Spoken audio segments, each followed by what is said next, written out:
All right, this is the first pin of the Platt CROSSBRED GILTS. We're back in here after the Barras and the Threes Company offering. 45 and 46 is where we're going to start. This is a pair of GILTS that out of Stamp. Stamp is the Sloan Boar we bought at the top shelf sale. This would be the very first collection, I believe, that we had out of him. Was a no-brainer what we wanted to breed this particular gilt to. This gilt we call Rylan. She's from Kilmer's. She was reserved pure influence for Hayes. Would have been 2 pairies ago.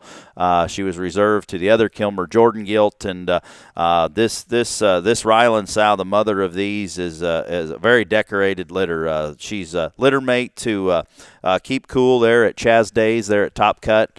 And then litter mate all white Barra. The Lackey Boys showed at Fort Worth last year and was champion Yorkshire.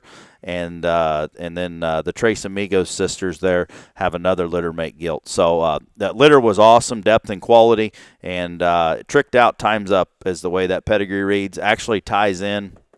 That times up sow's the Heggie gilt back in 2020 when Brantley won Expo with the Kilmer gilt's a litter mate. So kind of some neat stuff back the way on a pedigree standpoint. We get into the pen.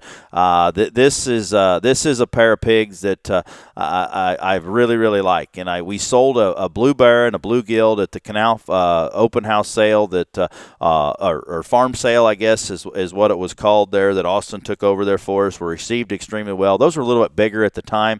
The only belted gilts in the ring, and then the solid white gilt there is the other gilt. So very excited about the mating, excited about the stamp thing. We went back and used him a fair amount. 113-5 is where we're going to start, and this is the predominantly white gilt. She does have a little blue on her eyebrow. Just depending, I don't know if it matters if you're a solid white showing in the blue division. I think she's one that could be awfully fun to show. If your show is a Yorkshire appearing class, I think some management can be done there, and I think she could class as a Yorkshire.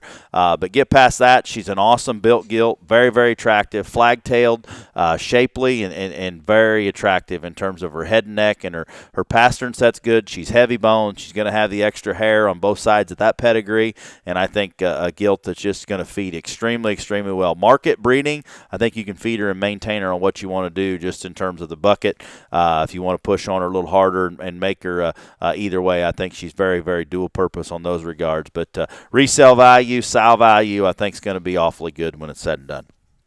This Lot 46 gilt has been special from the start, to say the least. She's the only belted one in the litter, and I sure remember she does have a crinkle ear there. Doesn't take away. It's not a bad crumpled up one, but she is slightly crinkled. You can read the 6 in there, but this gilt here is one that I think needs to be on the list if you're on the market for a gilt that's going to be ready to rock. She is great looking.